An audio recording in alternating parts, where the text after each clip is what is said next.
Welcome. Season 2 of Black Clock Audio Tales. Season 10 of The People's Guide to the Cthulhu Mythos. I am your host and editor, El Danno Azul, aka The Blue Damage. This month, on Black Clock Audio Tales, we will be talking about the Bronte sisters, with weekly visits by Dr. Andrew Grace, who has a PhD in Dracula and a master's in grave water drinking British writers who don't make it past 40. So here we go with Jane Eyre. And if you ever meet Andrew Grace, tell him that your favorite British author is Jane Eyre. It won't make him pull his hair out at all. I've been friends with Drew for a decade or so, I know how to irritate him, and I don't recommend other people do it. Give him whiskey. If you meet Andrew Grace, give him whiskey or Old Tom Gin. He loves Old Tom Gin. You know, the dark stuff that has all the spices in it? Good stuff. All right. Let's get going with some Brontes, and then, hey, why not check out last month's stuff? We had some really cool stuff about August Derleth. We had some Carmilla read. We had some Donald Wandry stories, Derleth story, all kinds of cool stuff. A ton of H.P. Lovecraft in the very beginning of the month. We had some guests visit. We had Andrew Migliori from Lurker Films come by. We had Adam Scott Glancy. Of course, Ken Hite. We can't keep Ken Hite off this podcast. But hey, you're here now. Help the show keep running like the smoothly oiled machine that it is by donating $5-10 to paypal.me/PGTTCM or go to PGTTCM, that's People's Guide to the Cthulhu Mythos, you know what that stands for, pgttcm.threadless.com, or go to pgttcm.com and click on the store. We've got some links there, so check that out. And hey, why not check out our back catalog? We've got all kinds of cool stuff. Did I just say that earlier? I don't know. Anyway, this month is going to be great. And we're super excited. End of the month, People's Guide to the Cthulhu Mythos is going to be about icy space monsters like Athagwa. So we're probably going to have Ken Hite on talking about Athagwa, Wendigos. I hope so. If not, hey, I'll fix this next week so it doesn't say that. All right, thank you again so much for listening, and let's get started with some Jane Eyre. This week we will be going with what Andrew Grace wants to call the first section of Jane Eyre, which is chapters 1 through 11, I believe. And then we'll have a lot more next week and a lot more the week after that. Recording by Elizabeth Klett. Jane Eyre by Charlotte Bronte. Chapter 5. 5 o'clock had hardly struck on the morning of the 19th of January when Bessie brought a candle into my closet and found me already up and nearly dressed. I had risen half an hour before her entrance, and had washed my face and put on my clothes by the light of a half-moon just setting, whose rays streamed through the narrow window near my crib. I was to leave Gateshead that day by a coach which passed the lodge gates at 6 a.m. Bessie was the only person yet risen. She had lit a fire in the nursery, where she now proceeded to make my breakfast. Few children can eat when excited with the thoughts of a journey, nor could I. Bessie, having pressed me in vain to take a few spoonfuls of the boiled milk and bread she had prepared for me, wrapped up some biscuits in a paper and put them into my bag. Then she helped me on with my pelisse and bonnet, and wrapping herself in a shawl, she and I left the nursery. As we passed Mrs. Reed's bedroom, she said, "Will you go in and bid Mrs. good-bye?" "No, Bessie. She came to my crib last night when you were gone down to supper, and said I need not disturb her in the morning, or my cousins either, and she told me to remember that she had always been my best friend, and to speak of her and be grateful to her accordingly." "What did you say, miss?" "Nothing." I covered my face with the bedclothes, and turned from her to the wall. "Oh, that was wrong, Miss Jane." "It was quite right, Bessie. Your missus has not been my friend, she has been my foe." "Oh, Miss Jane, don't say so." "Good-bye to Gateshead," cried I, as we passed through the hall and went out at the front door. The moon was set, and it was very dark. Bessie carried a lantern, whose light glanced on wet steps and gravel roads sodden by a recent thaw. Raw and chill was the winter morning. My teeth chattered as I hastened down the drive. There was a light in the porter's lodge. When we reached it, we found the porter's wife just kindling her fire. My trunk, which had been carried down the evening before, stood corded at the door. It wanted but a few minutes of 6, and shortly after that hour had struck, the distant roll of wheels announced the coming coach. I went to the door and watched its lamps approach rapidly through the gloom. "Is she going by herself?" asked the porter's wife. "Yes." "And how far is it?" 50 miles. "What a long way! I wonder Mrs. Reed is not afraid to trust her so far alone." The coach drew up.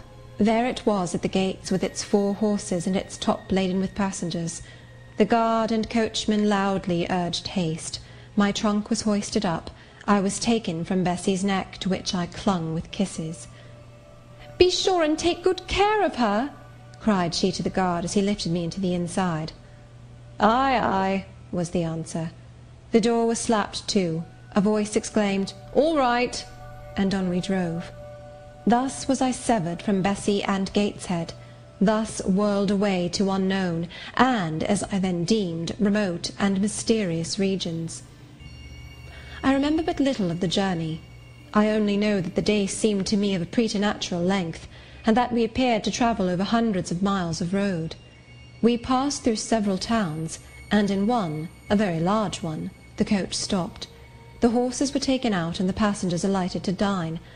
I was carried into an inn, where the guard wanted me to have some dinner, but as I had no appetite, he left me in an immense room with a fireplace at each end, a chandelier pendant from the ceiling, and a little red gallery high up against the wall filled with musical instruments. Here I walked about for a long time, feeling very strange, and mortally apprehensive of someone coming in and kidnapping me, for I believed in kidnappers, their exploits having frequently figured in Bessie's fireside chronicles. At last the guard returned. Once more I was stowed away in the coach. My protector mounted his own seat, sounded his hollow horn, and away we rattled over the stony street of L. The afternoon came on wet and somewhat misty. As it waned into dusk, I began to feel that we were getting very far indeed from Gateshead. We ceased to pass through towns. The country changed. Great grey hills heaved up round the horizon. As twilight deepened, we descended a valley dark with wood, and long after night had overclouded the prospect, I heard a wild wind rushing amongst trees. Lulled by the sound, I at last dropped asleep. I had not long slumbered when the sudden cessation of motion awoke me. The coach door was open, and a person like a servant was standing at it. I saw her face and dress by the light of the lamps. "Is there a little girl called Jane Eyre here?" she asked. I answered yes, and was then lifted out. My trunk was handed down, and the coach instantly drove away. I was stiff with long sitting, and bewildered with the noise and motion of the coach. Gathering my faculties, I looked about me. Rain, wind, and darkness filled the air. Nevertheless, I dimly discerned a wall before me and a door open in it. Through this door I passed with my new guide. She shut and locked it behind her. There was now visible a house, or houses, for the building spread far, with many windows and lights burning in some. We went up a broad pebbly path, splashing wet, and were admitted at a door. Then the servant led me through a passage into a room with a fire, where she left me alone. I stood and warmed my numbed fingers over the blaze. Then I looked round. There was no candle, but the uncertain light from the hearth showed, by intervals, papered walls, carpet, curtains, shining mahogany furniture. It was a parlour, not so spacious or splendid as the drawing-room at Gateshead, but comfortable enough.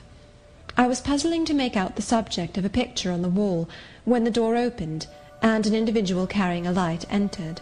Another followed close behind. The first was a tall lady with dark hair, dark eyes, and a pale and large forehead.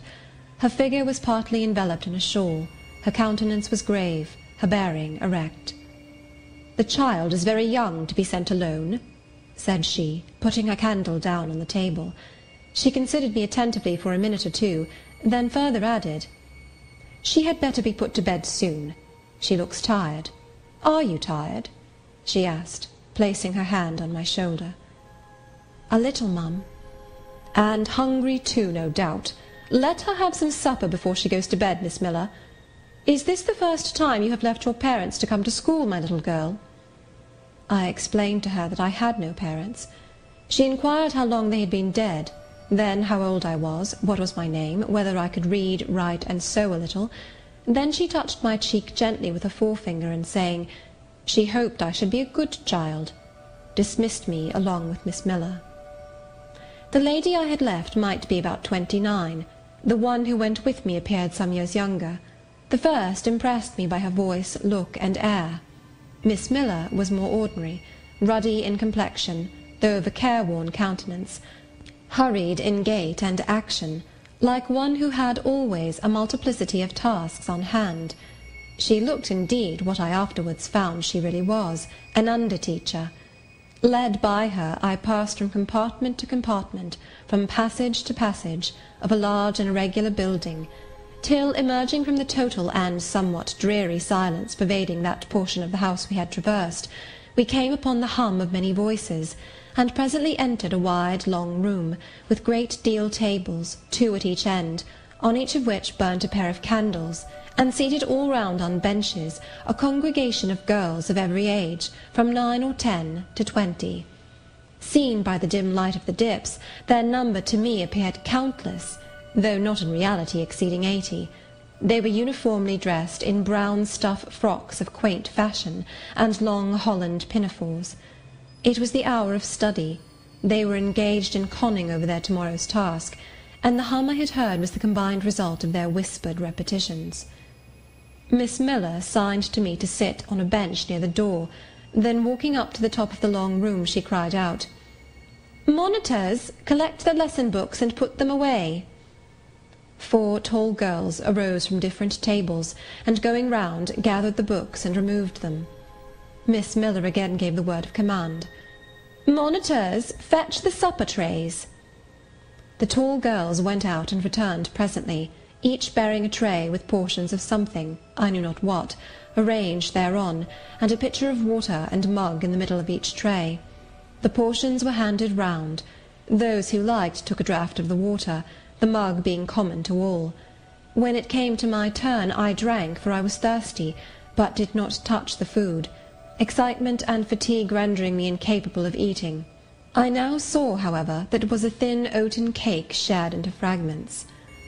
The meal over, prayers were read by Miss Miller, and the classes filed off, 2 and 2, upstairs. Overpowered by this time with weariness, I scarcely noticed what sort of a place the bedroom was, except that, like the schoolroom, I saw it was very long.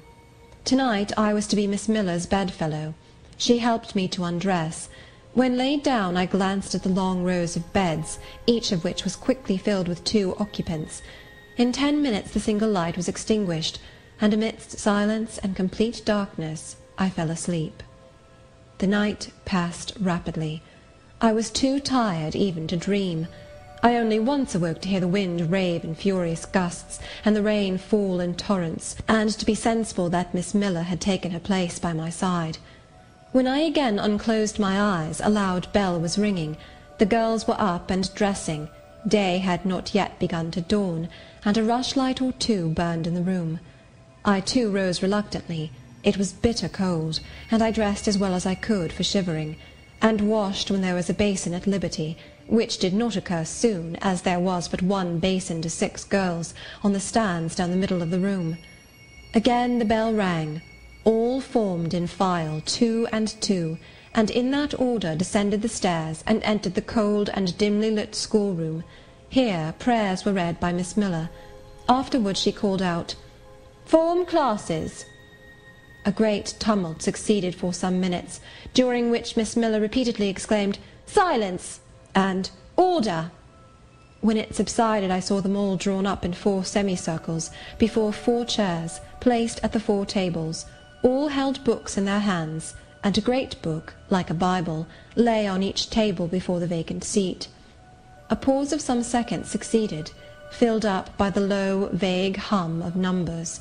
Miss Miller walked from class to class, hushing this indefinite sound.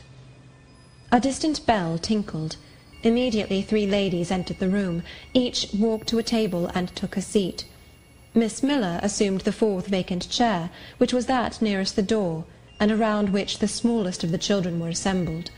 To this inferior class I was called, and placed at the bottom of it. Business now began. The day's collect was repeated, then certain texts of Scripture were said, and to these succeeded a protracted reading of chapters in the Bible, which lasted an hour. By the time that exercise was terminated, day had fully dawned. The indefatigable bell now sounded for the 4th time. The classes were marshalled and marched into another room to breakfast. How glad I was to behold a prospect of getting something to eat! I was now nearly sick from inanition, having taken so little the day before. The refectory was a great, low-ceiled, gloomy room.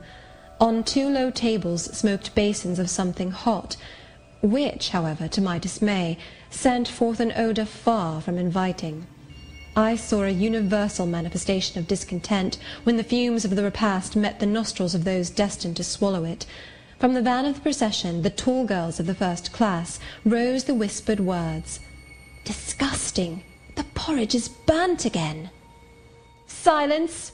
ejaculated a voice, but not that of Miss Miller, but one of the upper teachers, a little and dark personage, smartly dressed, but of somewhat morose aspect, who installed herself at the top of one table, while a more buxom lady presided at the other. I looked in vain for her I had first seen the night before. She was not visible. Miss Miller occupied the foot of the table where I sat, and a strange, foreign-looking, elderly lady, the French teacher, as I afterwards found, took the corresponding seat at the other board. A long grace was said, and a hymn sung. Then a servant brought in some tea for the teachers, and the meal began. Ravenous, and now very faint, I devoured a spoonful or 2 of my portion without thinking of its taste. But the first edge of hunger blunted, I perceived I had got in hand a nauseous mess. Burnt porridge is almost as bad as rotten potatoes. Famine itself soon sickens over it. The spoons were moved slowly. I saw each girl taste her food and try to swallow it, but in most cases the effort was soon relinquished. Breakfast was over, and none had breakfasted. Thanks being returned for what we had not got, and a second hymn chanted, the refectory was evacuated for the schoolroom. I was one of the last to go, and in passing the tables I saw one teacher take a basin of the porridge and taste it. She looked at the others. All their countenances expressed displeasure, and one of them, the stout one, whispered, "Abominable stuff! How shameful!" A quarter of an hour passed before lessons again began, during which the schoolroom was in glorious tumult. For that space of time it seemed to be permitted to talk loud and more freely, and they used their privilege.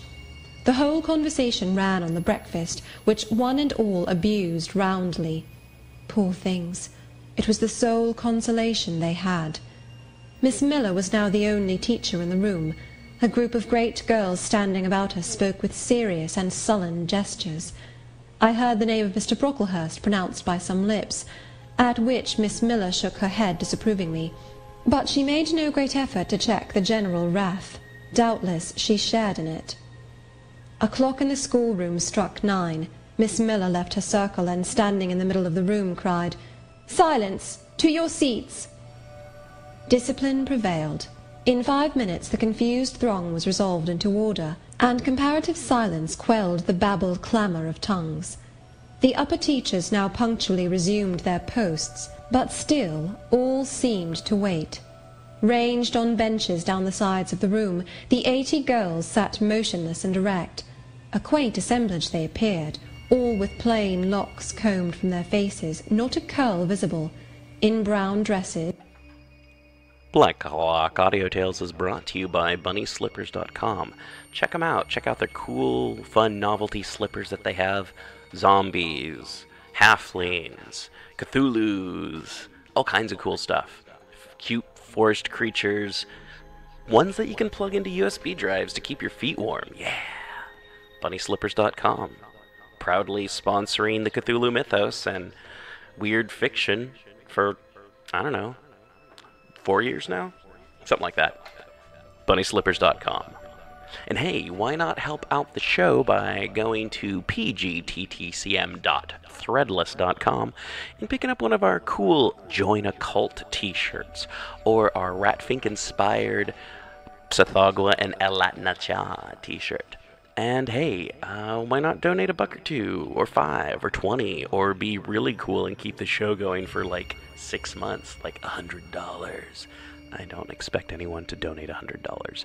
Anyway, if you do want to donate even $1, go to paypal.me/pgttcm. That is pgttcm as in People's Guide to the Cthulhu Mythos. Our monthly show that we do the last Tuesday of the month. We're going to be talking about Athagua, and it's pgttcm.com. I'm going to try and update it this weekend, so people will be able to navigate it better.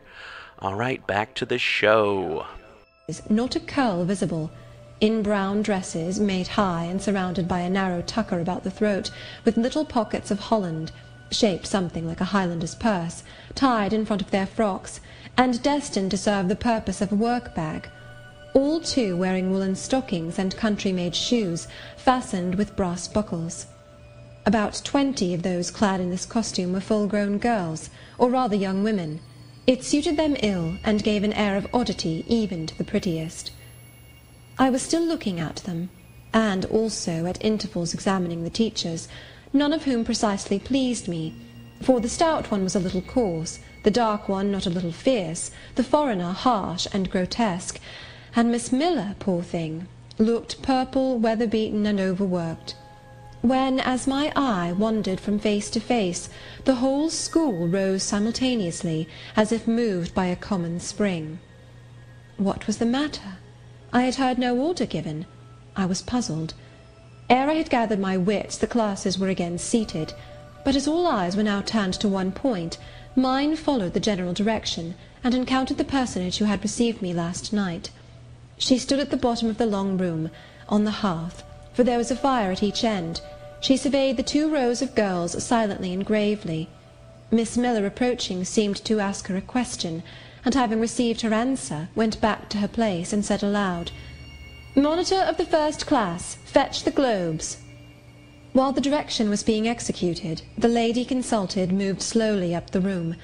I suppose I have a considerable organ of veneration, for I retain yet the sense of admiring awe with which my eyes traced her steps. Seen now in broad daylight, she looked tall, fair, and shapely. Brown eyes with benignant light in their irids, and a fine pencilling of long lashes round, relieved the whiteness of her large front. On each of her temples her hair, of a very dark brown, was clustered in round curls, according to the fashion of those times, when neither smooth bands nor long ringlets were in vogue. Her dress, also in the mode of the day, was of purple cloth, relieved by a sort of Spanish trimming of a black velvet. A gold watch, watches were not so common then as now, shone at her girdle.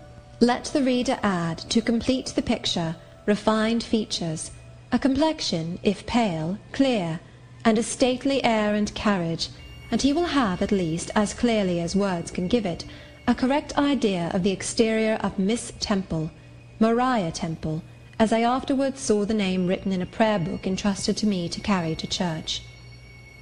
The superintendent of Lowood, for such was this lady, having taken her seat before a pair of globes placed on one of the tables, summoned the first class round her, and commenced giving a lesson on geography.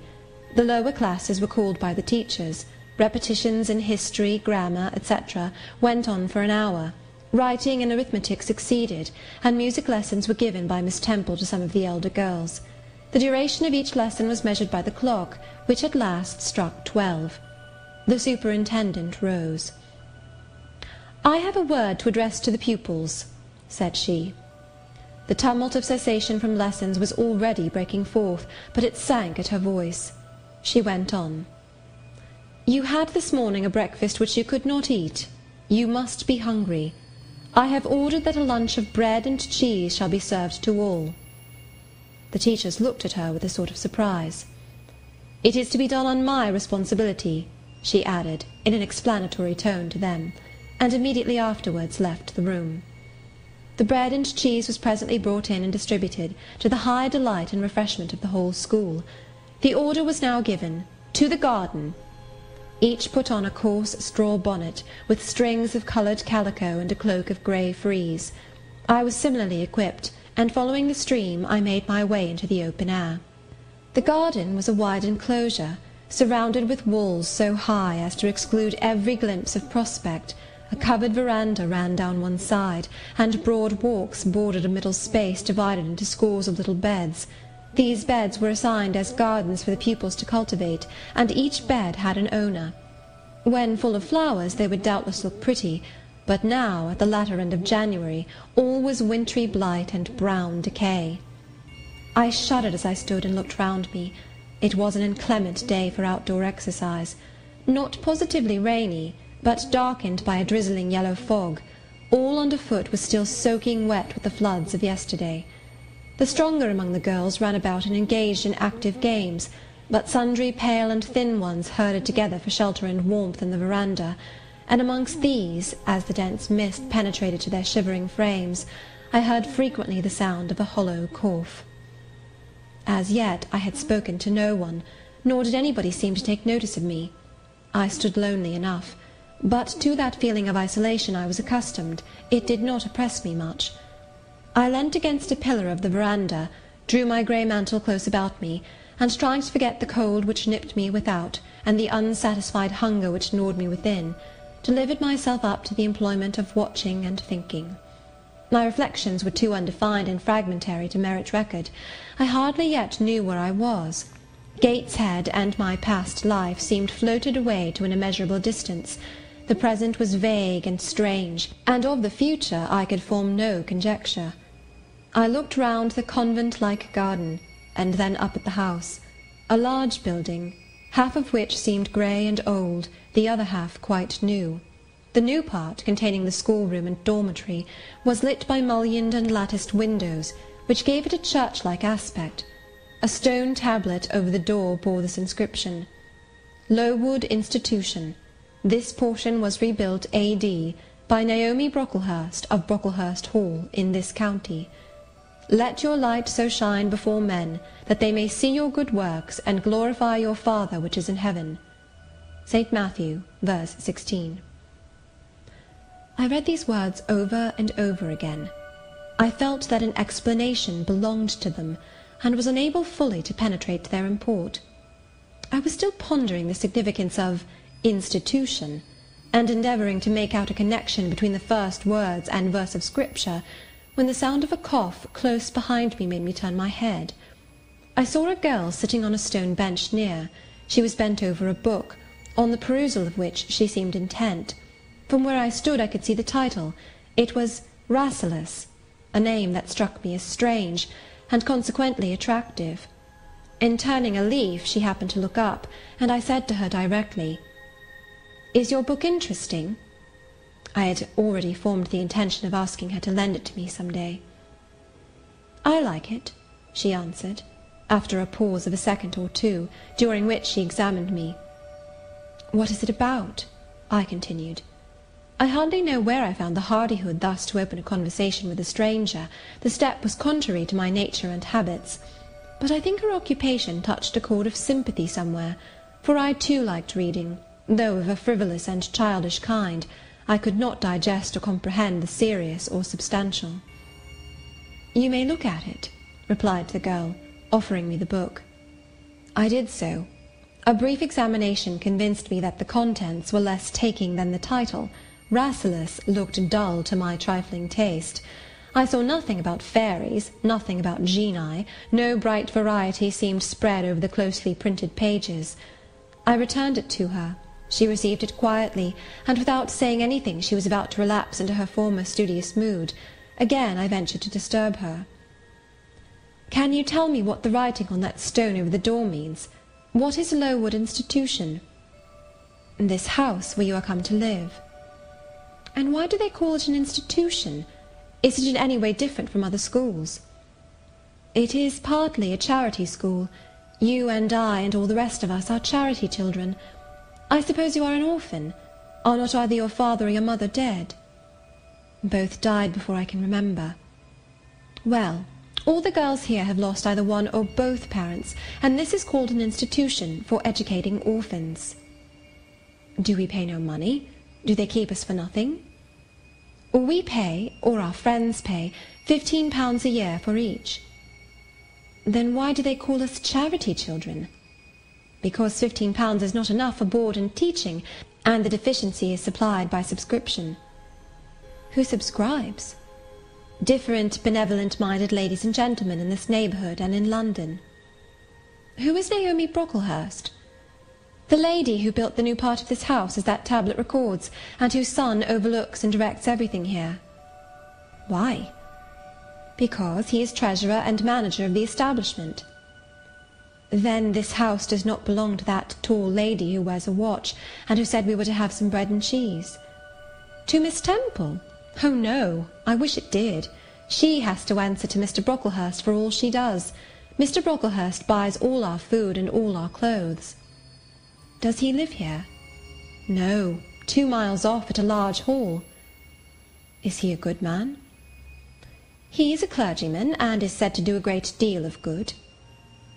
Did you say that tall lady was called Miss Temple? Yes. And what are the other teachers called?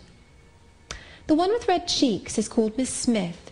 She attends to the work and cuts out, for we make our own clothes, our frocks and pelisses and everything, and the little one with black hair is Miss Scatcherd. She teaches history and grammar, and hears the second-class repetitions.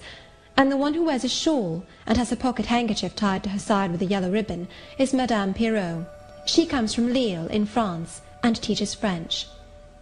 Do you like the teachers? Well enough. Do you like the little black one and the Madame... I cannot pronounce her name as you do.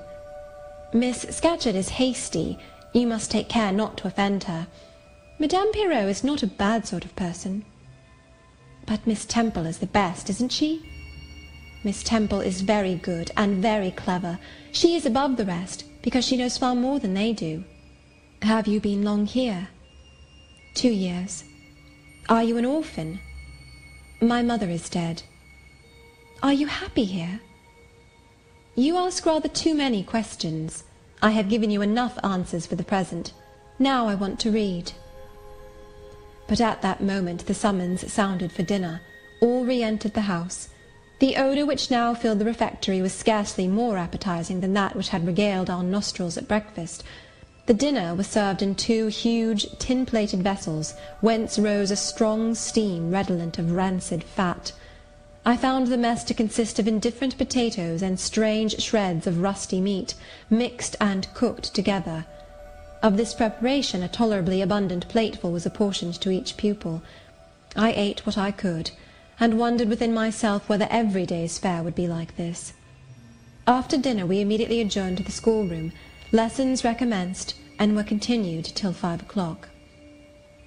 The only marked event of the afternoon was, that I saw the girl with whom I had conversed in the veranda dismissed and disgraced by Miss Scatcherd from a history class, and sent to stand in the middle of the large schoolroom.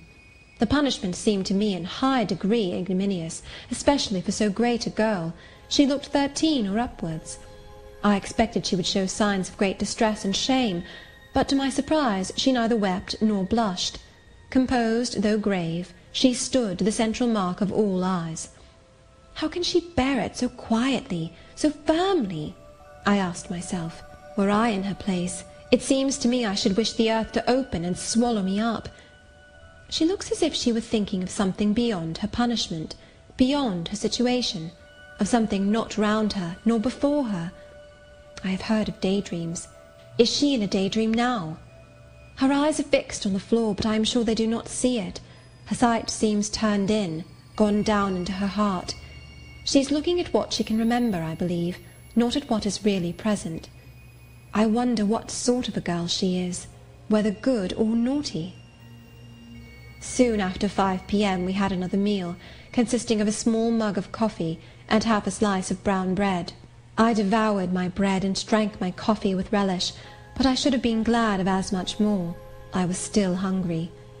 Half an hour's recreation succeeded, then study, then the glass of water and the piece of oatcake, prayers, and bed. Such was my first day at Lowood. End of chapter 5.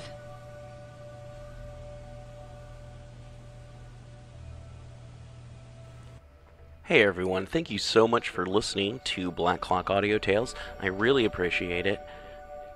Thank you again. If you have any suggestions for next year on what you'd like to hear in classic literature, public domain, weird fiction, do you have a story that you want to read on Black Clock Audio Tales?